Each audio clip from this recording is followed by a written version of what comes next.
sent to include, following my remarks, an article from the Wall Street Journal on last Friday on this subject. Without objection.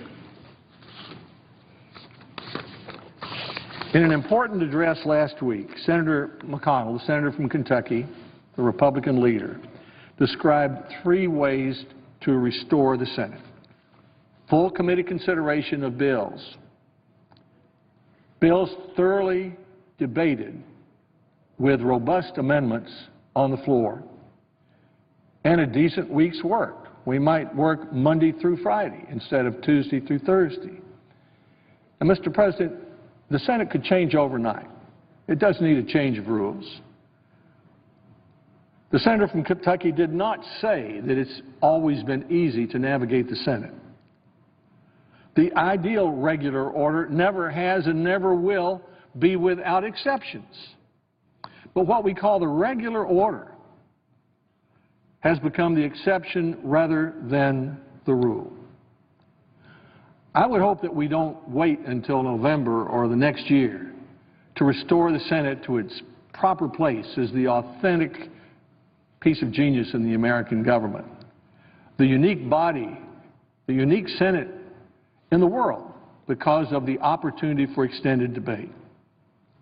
It could change overnight by considering bills most of the time that went through committee, most of the time having a robust amendment process and debate on those bills and vote on them.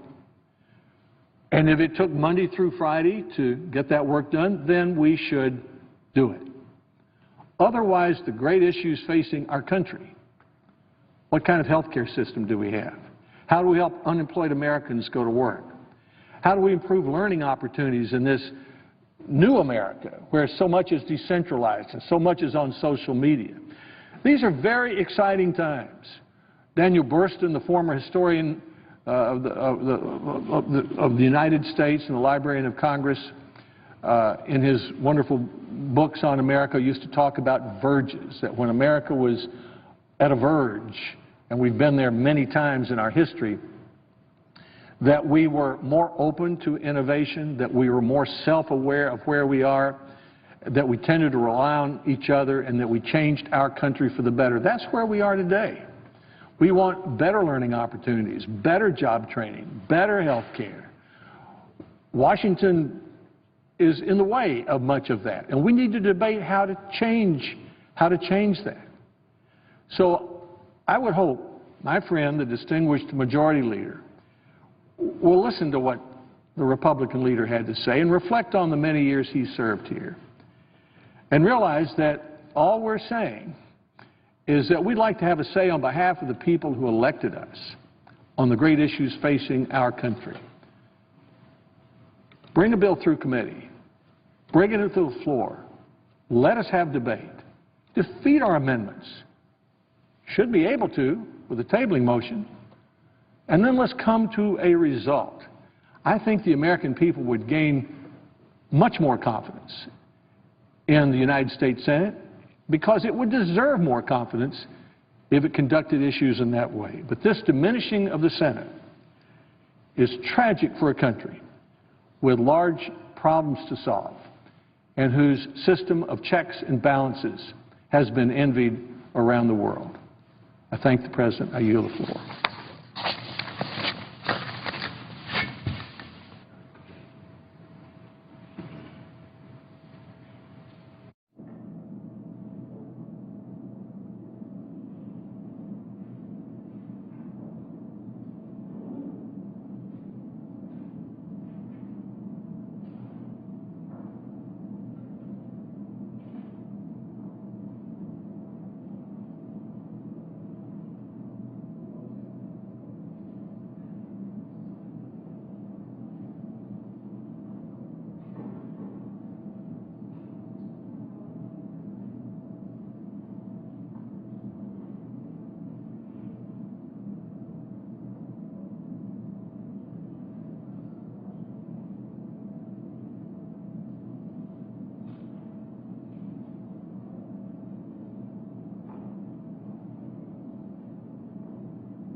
Senator from Utah.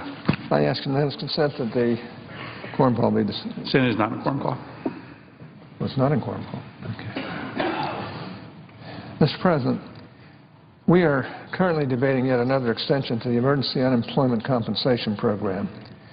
And while there are differences of opinion in this chamber about this particular program, I think we would all agree that the fact that we are even having this debate is unfortunate. Make no mistake, Mr. President, our nation continues to face difficulties when it comes to job growth, labor force participation, and long-term unemployment, as has been the case throughout the Obama administration.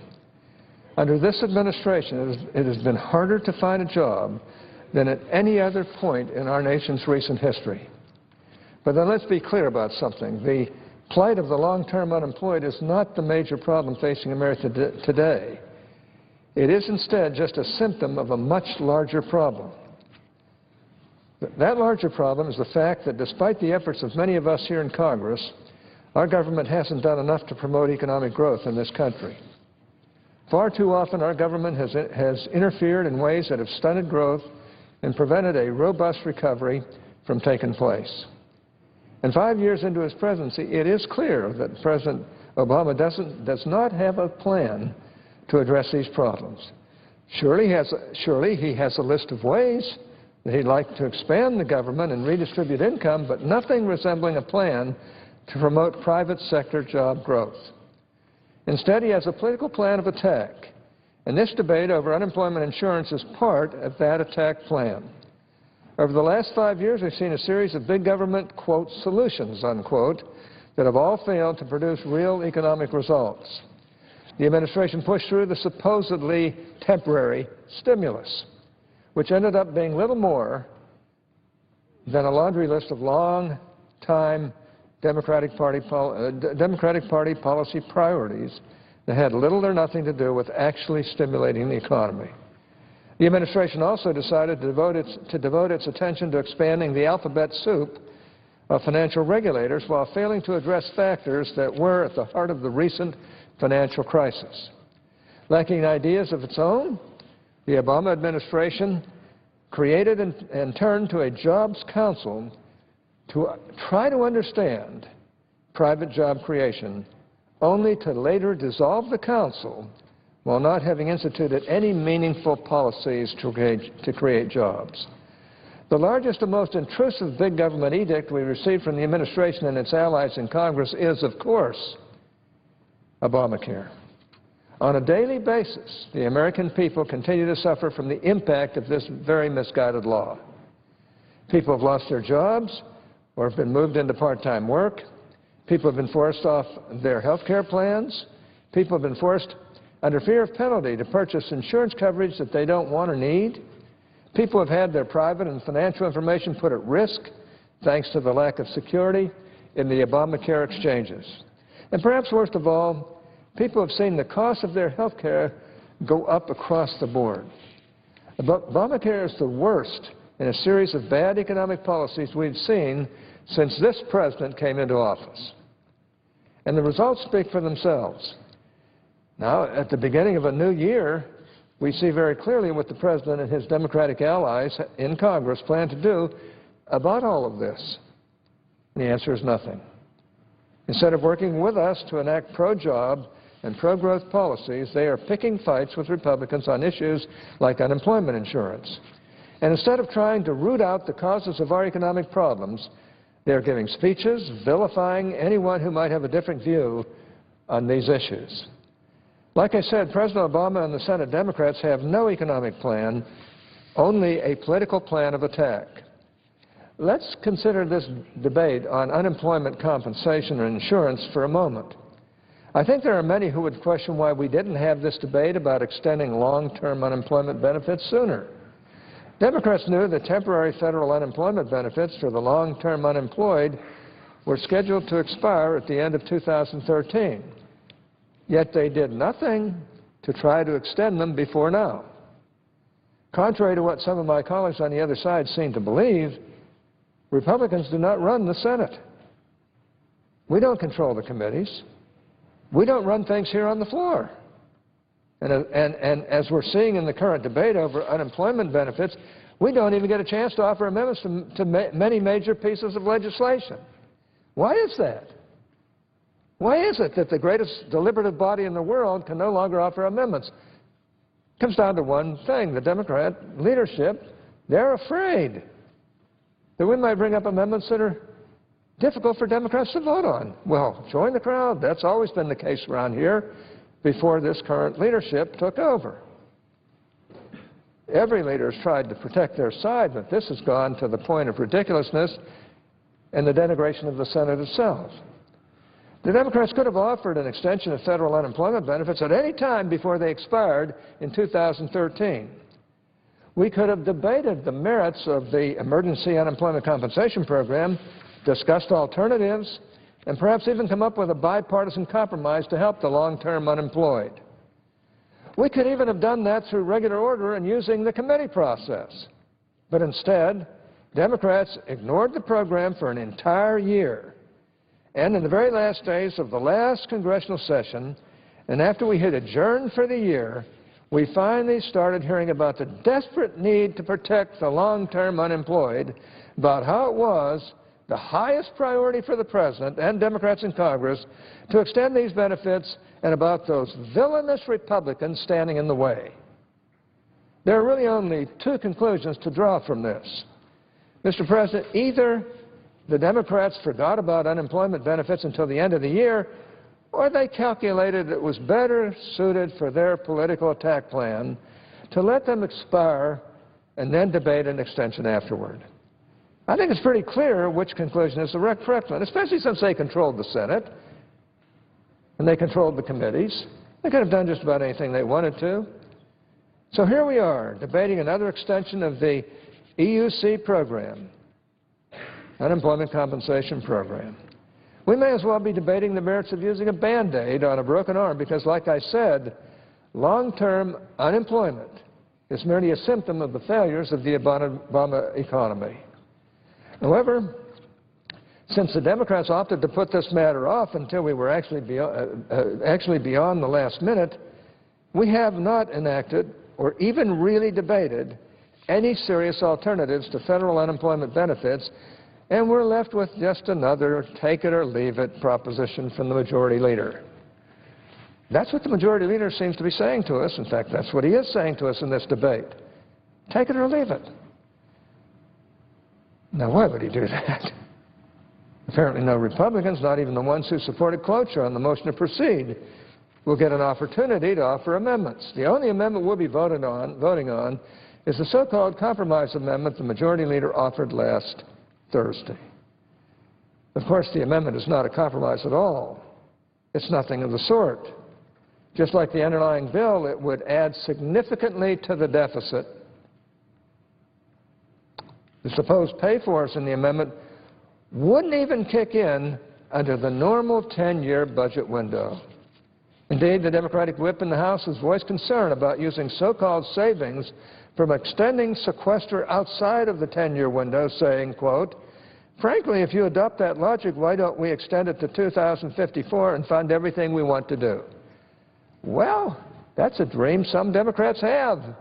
But fortunately, there may be some people on the other side who realize that this is a charade. In short, Mr. President, the amendment we'll be voting on this afternoon, if we do, is a gimmick designed solely to allow the majority to claim that they're willing to pay for extending unemployment benefits, nothing more, nothing less. Once again, this is apparently the only amendment we'll get a chance to vote on when it comes to extending the Emergency Unemployment Compensation Program, which is par for the course under the current Senate majority. Mr. President, it's pretty clear what my colleagues in the majority want to do. Contrary to their claims, passing this legislation and extending unemployment benefits, it's not their highest priority. Their highest priority is to use the long-term unemployment as pawns in their political attacks on Republicans who support a different approach, one that's paid for, fairly paid for, honestly paid for, and understandably paid for.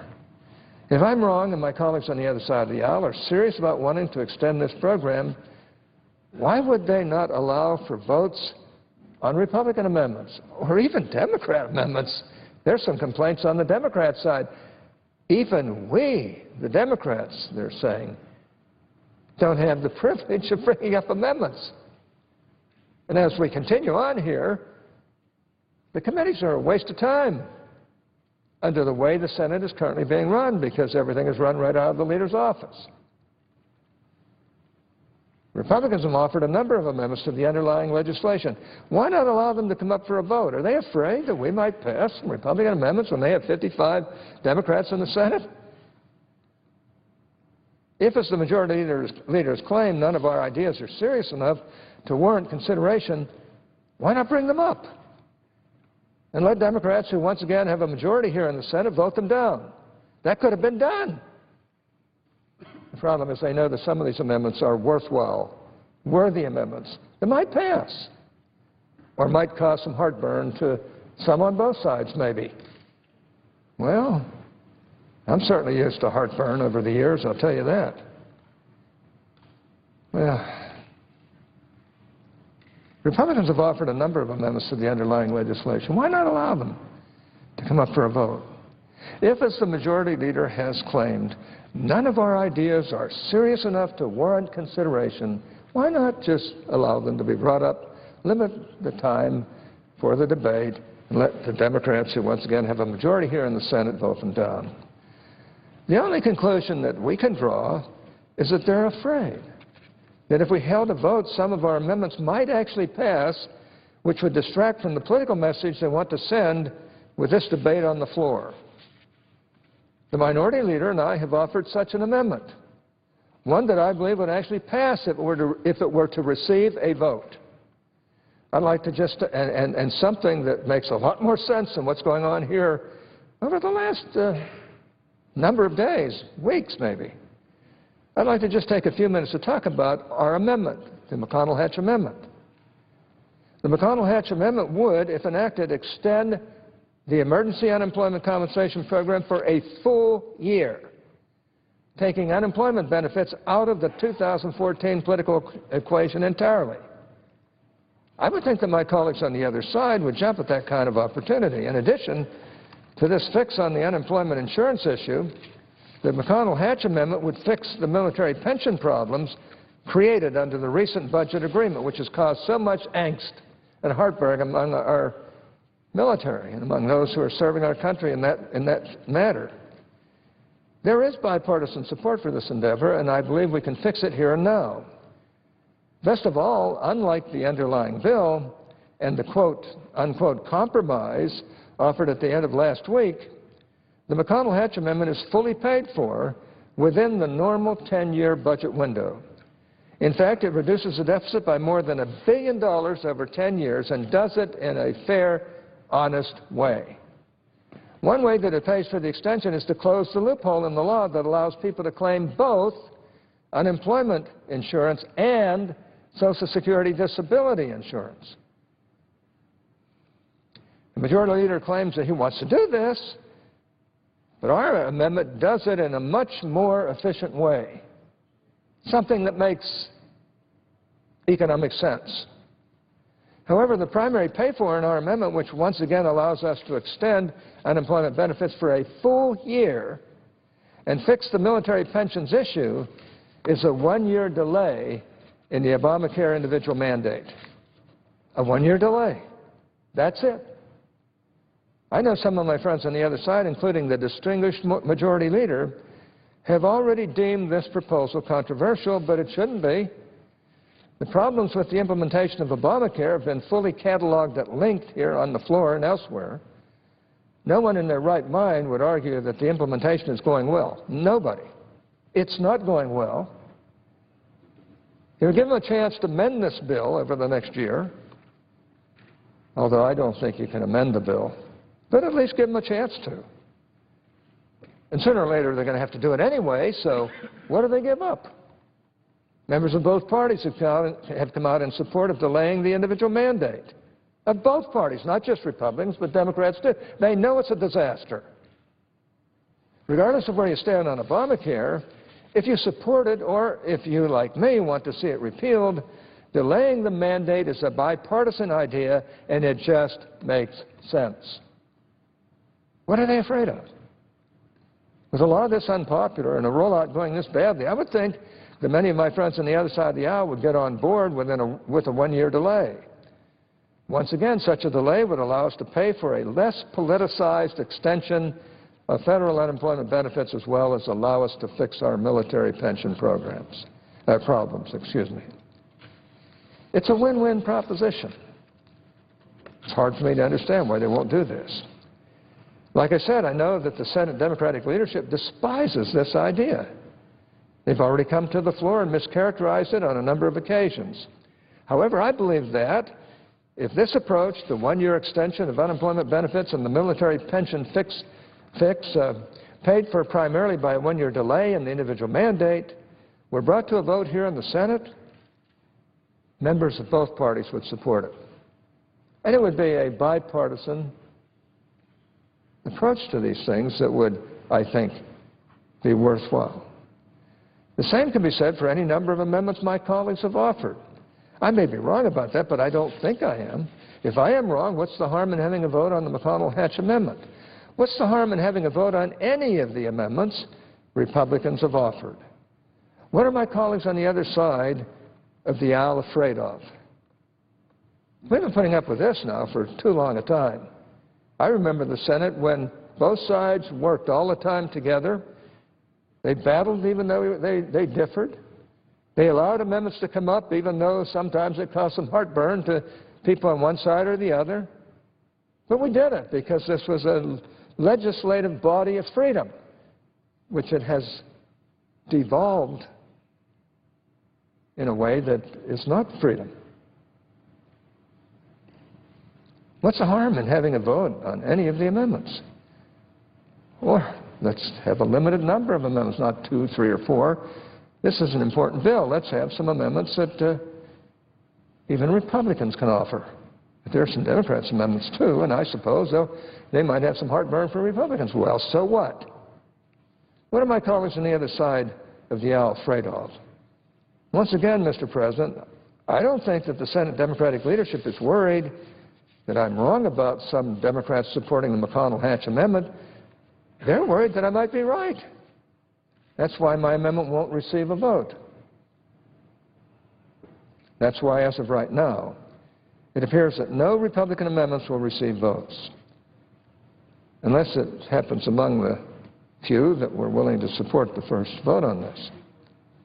And even then, I doubt that they'll have any votes, but they may. Like I said, it seems like Democrats are far more worried about sending a political message about unemployment insurance than they are with actually passing an extension. That's unfortunate, and it's truly shameful. However this debate unfolds, one thing is clear. The approach the President is taking isn't working. The economic approach the President is taking isn't working. The tax approach the President is taking is not working.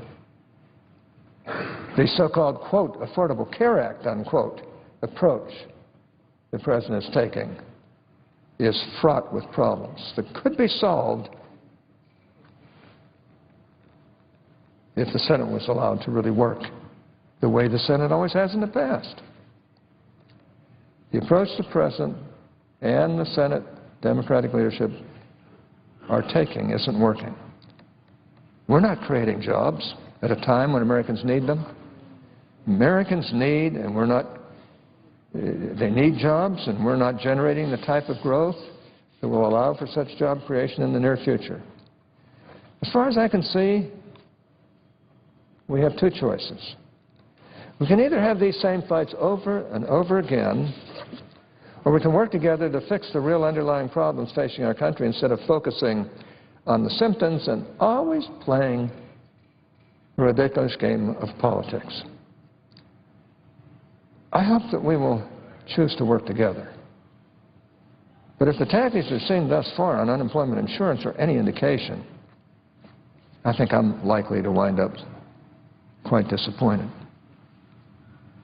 I am concerned about the United States Senate. I'm concerned about some of the really power-striking poses that have been going on around here that do not allow the Senate to work its will, do not allow for real bipartisanship, do not allow for bringing us together, do not allow for decency on both sides. But are just plain power-seeking approaches that really do not deserve praise. Mr. President, I yield the floor. Mr. President. Senator from Minnesota.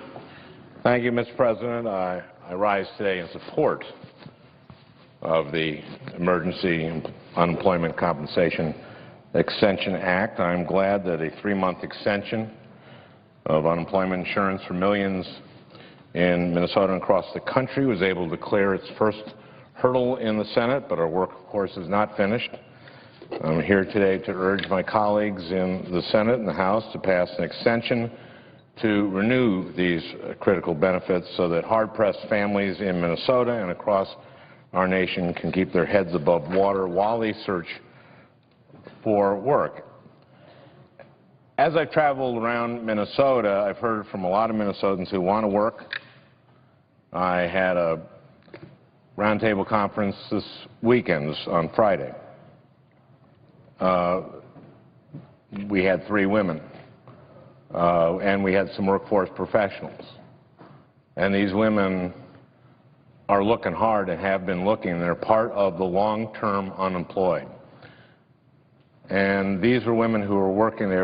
One was in her 40s with 2 kids, 1 little kid, a 3-year-old child, single mom.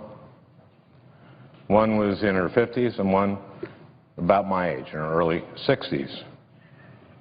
And while they're looking for jobs, and we had a professional there who said one of the hardest jobs is looking for a job. And they need the unemployment insurance to stay in their homes and to put food on the table for their families. In the wake of the worst recession since the Great Depression, too many people had good jobs and worked their entire lives, and all these women had worked their entire lives, had 20, 30, 40-year careers. And now they're out of work, and they remain out of work. Unemployment remains high, and the long-term unemployment rate among workers who have been looking for work for at least 6 months has weighed down our economy. Today, there are 4 million Americans, 37% of the unemployed, who have been out of work for more than 6 months. This is the worst long-term employment since the Great Recession. And that's why we need to extend the emergency unemployment compensation. These workers, the millions throughout the country, are worried that they will lose their ability to pay for a roof over their heads and put food on the table for their families, for their children. For most Americans, state-funded unemployment insurance runs out after 26 weeks, and yet the average unemployment spell now lasts over 2.5 months longer. Emergency unemployment benefits provide up to an additional 47 additional weeks of unemployment insurance for those Americans who need it while they're looking for a job. When I talk about high long-term unemployment, these women, every one of them I talked to, were working very hard every day. One woman described it as saying, I'm looking 24 hours a day. I have my smartphone, and I'm hoping 24 hours a day that I get something, a response, an interview.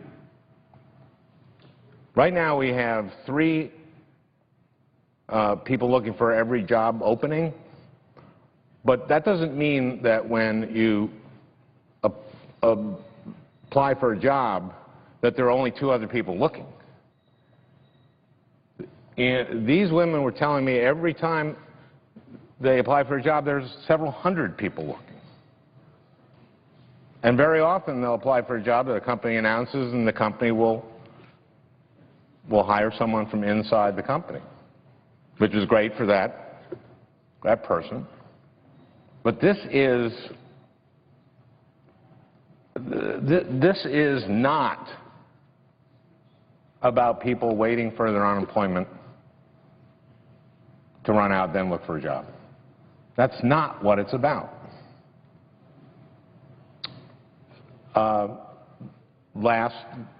Right after Christmas, 1.3 million Americans who lost their jobs and are looking for work, including 8,500 Minnesotans, lost this critical lifeline of unemployment compensation. And remember, these women I talk about, they paid in. I'm talking about 20 years working, 30 years working, 40 years working in the workforce. And if we don't renew these benefits over the next year, that lifeline will run out for another 3.6 million people, including 65,000 plus Minnesotans. While Minnesota has been fortunate to have a lower unemployment rate than other states, I believe that the 65,000 Minnesotans who will lose benefits without an extension deserve our support as they are looking for work. Congress has never allowed special extended unemployment benefits to expire when the long-term unemployment rate is as high as it is today. In fact, at 2.5%, the long-term unemployment rate is nearly double the level when previous emergency benefits were allowed to expire. And the current unemployment rate of 6.7% is far above nearly all previous rates seen at expiration and is 1.1% higher than when President George W. Bush signed the current round of benefits into law. As I said, on Friday I met with several unemployed Minnesotans, one of whom was already, I actually think 2 out of the 3 were affected by the, are not extending emergency unemployment insurance.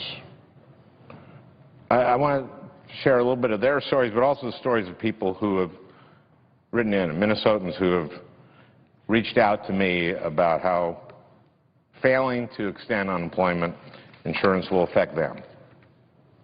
John from Cushing, Minnesota, wrote me in December, quote, I am a 58-year-old sales and marketing professional that was laid off due to a forced reduction and have been unemployed for a year.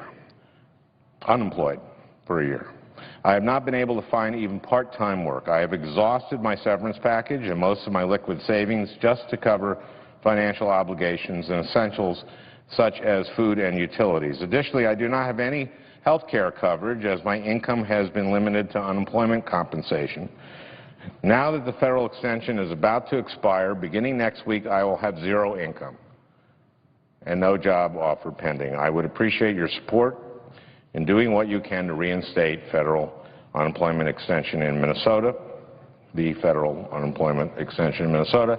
As for me personally, it is of extreme need, and I would expect many others around the country may also be in such dire straits. You know, almost half, I believe it's actually a majority of Americans, sometime in their life hit a rough patch.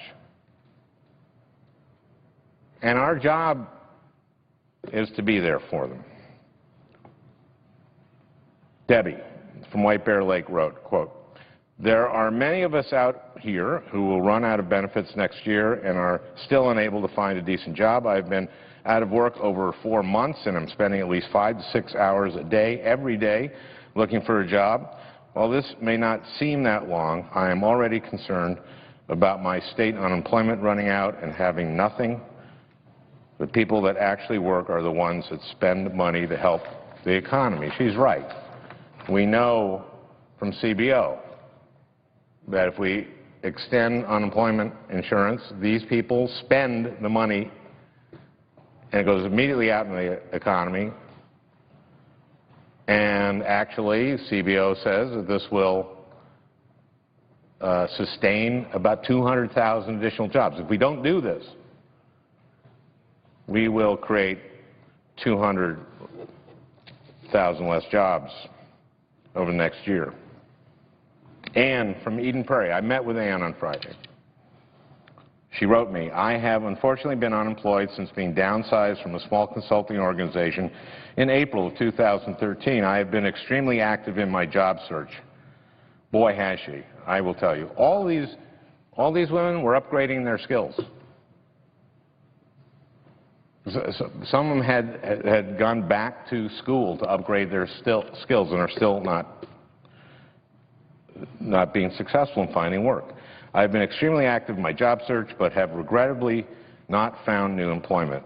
My Minnesota unemployment insurance ran out last week, and I applied for federal emergency unemployment compensation just this past week. I understand it's going to expire at the end of the month. She wrote me this in December. I ask you to please ask yourself what you would do to provide for your family. I have a 9-year-old daughter and a 3-year-old son. I am the sole provider for my family. I volunteer extensively at the school and elsewhere in the community. She is a volunteer. She does that. But she also volunteers looking for a job. She's networking in her volunteer work. She's volunteering for a kid's school, for a 9-year-old school. The 3-year-old, she told me that she has, the 3-year-old went to preschool 5 days a week, then 4 days, then 3 days, then 2 days, now 1 day a week. And how hard is it to look for a job when you have a 3-year-old?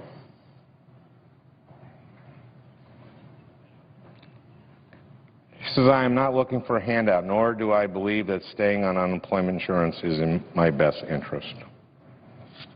But she says it'll at least allow me to make my mortgage payment, unquote. Doug from Bloomington wrote that he and his family will lose their home if we allow benefits to expire. Quote, I unfortunately lost my job due to the economy last March. Each position that I apply for has at least 500 candidates applying for the same position. If the federal unemployment extension is not approved, my family and I will be homeless within a month. I've even tried to apply for temporary positions, he says in quotes. However, they always reply that I'm overly qualified. We talked about this in this roundtable. We also had professionals there who are professional workforce people, and they're counselors. These people are working it. They can't. I had a woman in her 50s who said they won't take me at McDonald's because they figure if I get some other job, I'll leave, and it costs them the train. It really troubles me that those who have worked and contributed to our society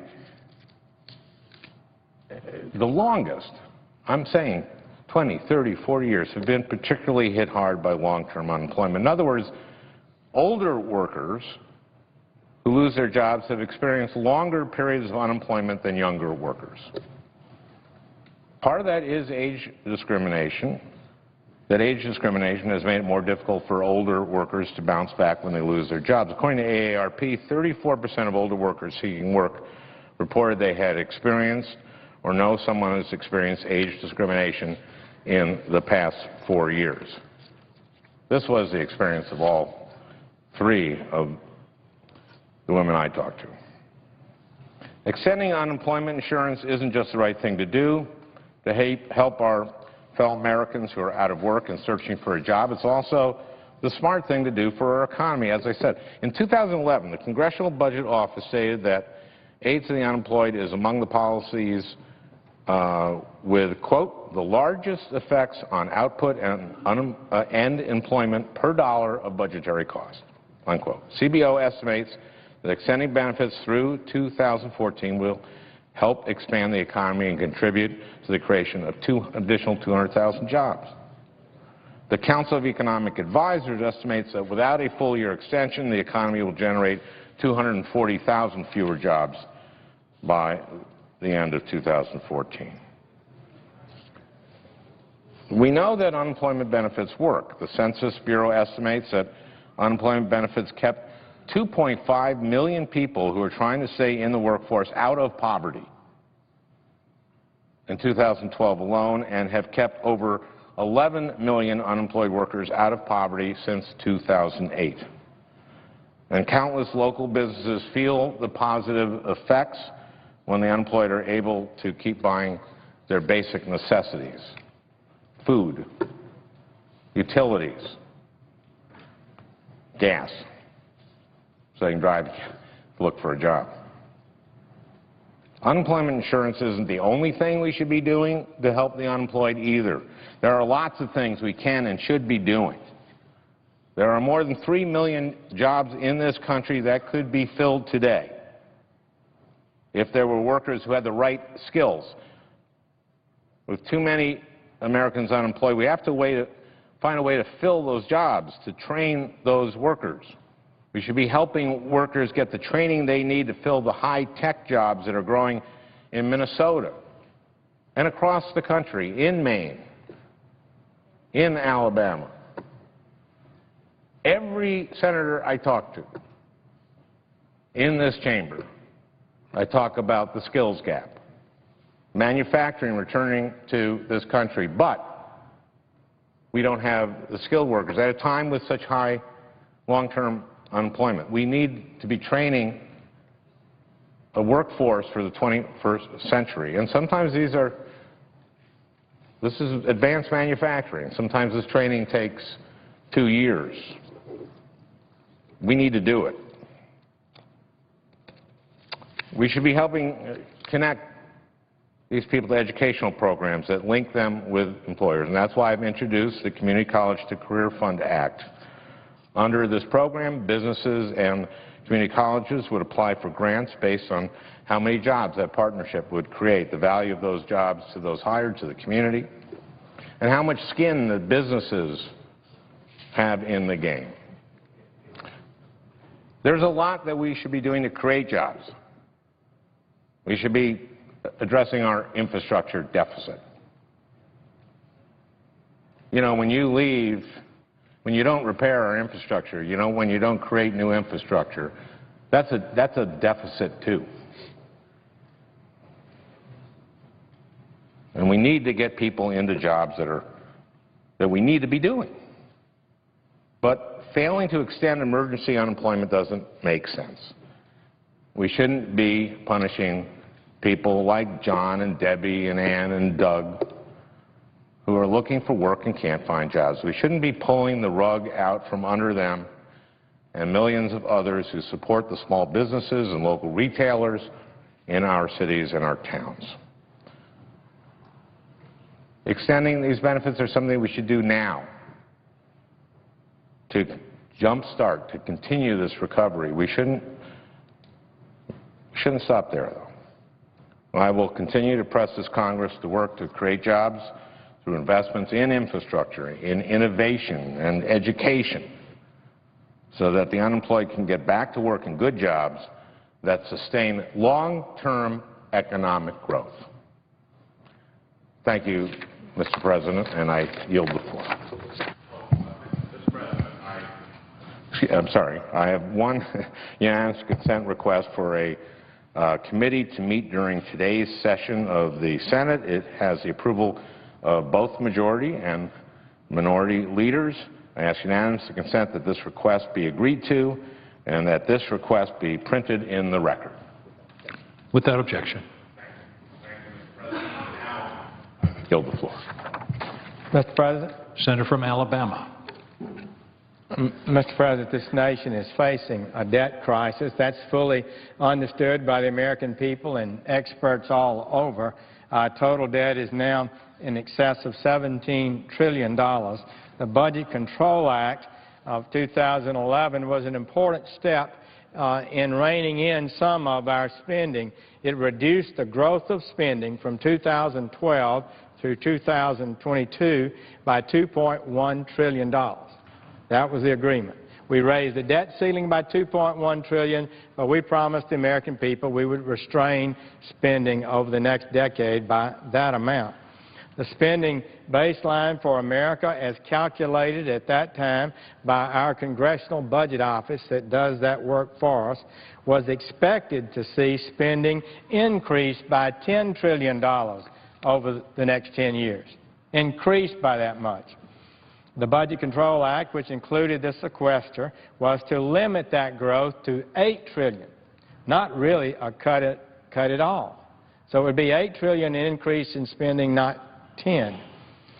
I wanted to reduce the growth of spending more than that, but the BCA levels did provide a cap on spending that was approved by President Obama, passed by both houses of Congress, and signed into law by President Obama.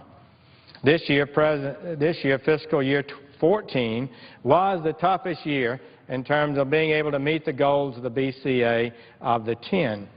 And therefore, we blinked, I would say. There arose the Murray-Ryan bipartisan legislation written not with our Budget Committee members, but by these two leaders. And they agreed that we would spend $64 billion more than the BCA allowed. And this was a bitter pill for me, I have to say. I warned that this was the first real violation of the Budget Control Act spending limits, and I sought some other alternatives, but that didn't happen. The legislation passed, and it agreed to spend more money. But it had a good point. It reaffirmed that this was all that would be spent above the BCA levels. It said, we've got a tight time now. If you'll just increase spending for the next 2 years, we will stay fundamentally with the BCA levels. And that was another promise, wasn't it? We promised in 2011 to limit our spending. We come back in 2013 in December and we say we can't live with our promises any longer, and we're making these alterations. But we're going to stick with this. We're going to stay with this promise. If you'll just give us this $64 billion extra to spend, we'll not spend any more than that over the next several years. It also left the BCA caps in place for the next 7 years. Unemployment compensation is a mandatory spending, entitlement spending program that's before us now that Congress would like to spend more on than current law allows. Of course, it appears that promises made in Washington are made to be broken. Our colleagues on the Democrat side of the aisle see agreements like Ryan Murray, I sometimes think, as just steps to advance the agenda, just to further the revolution, not something that should be honored. Less than 6 months after this act passed, President Obama proposed a budget that would spend $1 trillion more than was agreed to in the BCA, a breathtaking violation of plain law that he had signed just 6 months later. His plan, fortunately, was rejected, but he filed the same new budget in fiscal year 2013 with $1 trillion more in spending. All our Senate Democratic colleagues voted for the budget that Senator Murray moved out of committee, and it would spend $1 trillion more than the BCA limits. Okay. So they said we couldn't live with that. We needed to spend more.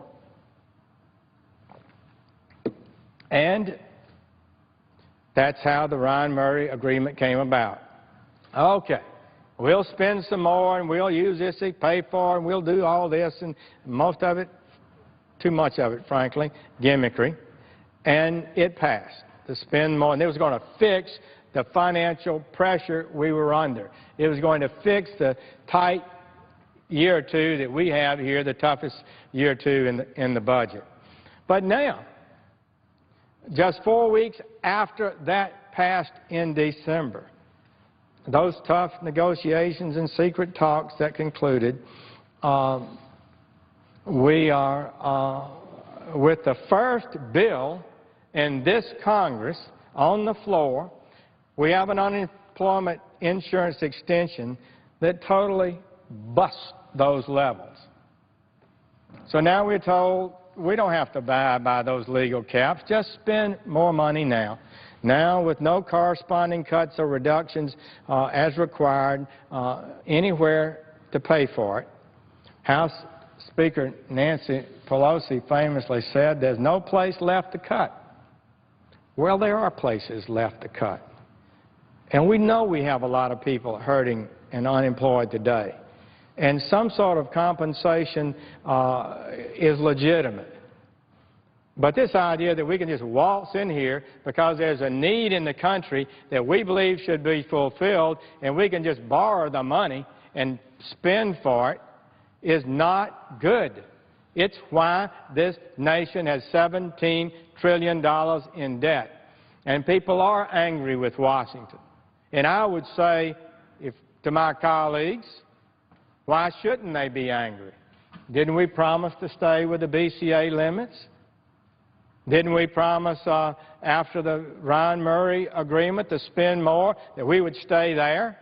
Didn't we agree with that? And here we are, the first bill of this session, just a few weeks after that passed, Ryan Murray, the ink hardly dry. And we're demanding now a huge new deficit spending program. Make no mistake, ladies and gentlemen, we are in deficit. Any new spending over the Budget Control Act entails more borrowing. That's just the way it works. Now, Section 11 of H.J. Res. 59, the Ryan Murray Agreement, spending agreement, says this, quote, Section 111A, fiscal year 2014, for the purpose of enforcing the Congressional Budget Act of 1974 for fiscal year 2014 and for enforcing in the Senate budgetary points of order the allocations, aggregates, and levels provided for in subsection B shall apply. What are those levels, you might ask? This is what it says.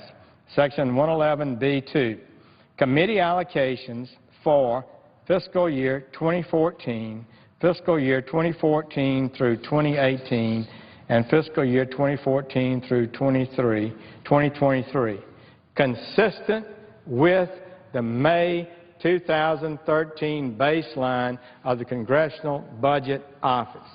The CBO baseline assumes extended unemployment benefits that we've been extending beyond any historical pattern will expire as the law requires, because that's what Congress wrote into law.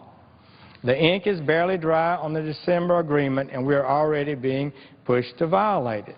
Therefore, if we extend unemployment insurance benefits, it will cost us, will it not? Ryan Murray would assume that choices would be made between competing expenditure values and that the net spending would not increase above the baseline. That out of the $3.7 trillion we spend a year, we can find the $26 billion necessary, according to Senator Reid's proposal, or other proposals might be less, to fund unemployment insurance. And we'd find that somewhere, or we wouldn't do it. The Reid Amendment that's before us includes a provision that would extend the Budget Control Act sequester for 1 year to 2024. The Budget Control Act sequester ends in 2024, and the Budget Control Act does. So he just proposes that, well, let's assume it continues, and then we can save money 10 years from now, really 11 or 12 years from now, and then we can pay for that spending program today. Isn't that nice? Well, I'm ashamed to see that the Senate's favorite budget gimmick, spend now and pay later, devolved into something financially almost sinister. Spend now and pay way, way, way later.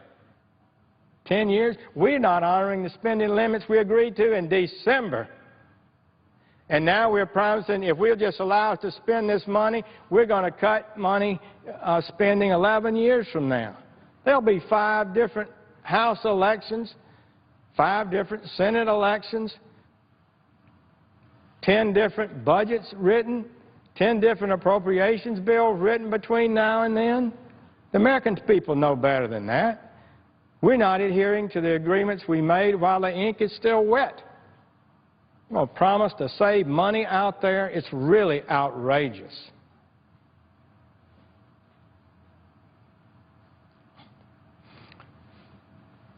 Well, if this is a legitimate offset, why don't we just do it for 1 year? We could extend the budget request to 2 years, Mr. Chairman. 24, 25, that'd save enough money. We could give every federal employee a raise. It wouldn't cost a dime. It would all be paid for, wouldn't it? Or how about, why don't we just extend it 3 years, maybe to 2027, and then we could double the highway bill. We'd like to spend more money on highways. I would. I'd like to increase that. We could just pretend that we're going to extend these limits out there in 13, 14 years from now, and that'll just pay for it.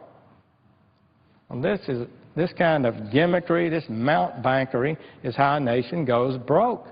That's what we've been doing year after year, violating even our own generous spending limits, pretending that we're cutting spending when we're just reducing the growth from 10 trillion to 8. And you would think that the country is going to sink into the very ocean if we reduce the growth of spending from 10 trillion to 8 trillion. Another thing that's in the bill, one of the most successful parts of the 1996 welfare reform law were work requirements for healthy, working-age adults without children. The work requirements encourage millions to improve their lives by working, going to school, engaging in job training programs. However, this administration has granted states the ability to suspend the food stamps work requirements since 2012, part of the extension plan of emergency plans. Unemployment compensation program. If the emergency unemployment program is extended again even for 1 week, the administration will have the authority to waive the work requirements for about 40 states for 2015. In other words, the food stamp work requirement will be suspended. He's going to do that. If this bill passes, it will give him the power to do that. And that's going to cost hundreds of millions of dollars, too. It's an unexpected, unappreciated thing, colleagues, that's in the bill. So now, after analyzing the Reid Amendment and the underlying bill that's before us, we've consulted with Senator Murray's staff. She is a Democratic chair of the Budget Committee and a very honorable person, and proposed that this proposal violates the budget agreement, the Ryan-Murray law, fundamentally, and that several points of order apply against the Reid Amendment.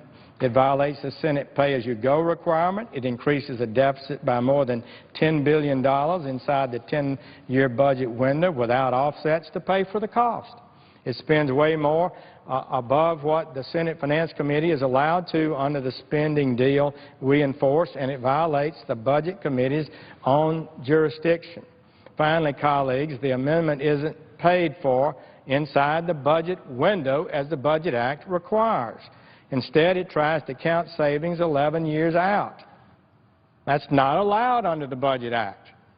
When I raise these points of order, I would expect that sooner or later the majority will move to waive all budget points of order against the amendment and perhaps all budget points of order against the bill itself. Any motion to waive, though, when Senator Leader Reid moves to waive, ignore, spend above the budget limits, it requires 60 votes. By the way, let me be clear. Senator Murray and her staff have acknowledged that this does violate the Budget Act and that a budget point of order, if I raise it or others raise it, would be well taken and it would take 60 votes to break it.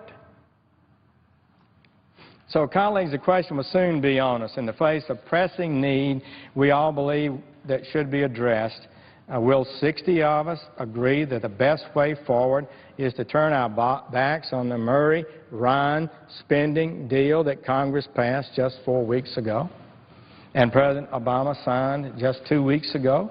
Or will enough of us agree that the best way forward to help unemployed and pay for that assistance with other savings in the federal budget so we don't have to blow a hole in our budget agreement and our children and grandchildren will be stuck with paying the price?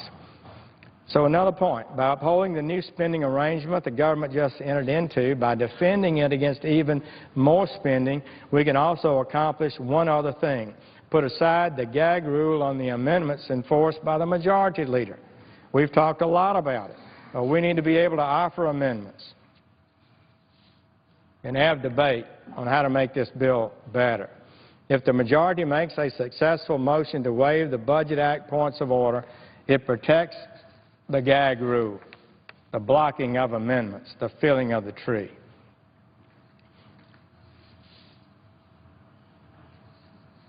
Members need to have a chance to offer amendments to this legislation so improvements can be made, so we can pay for what is needed to be spent, and an actual bipartisan bill can emerge from the Senate.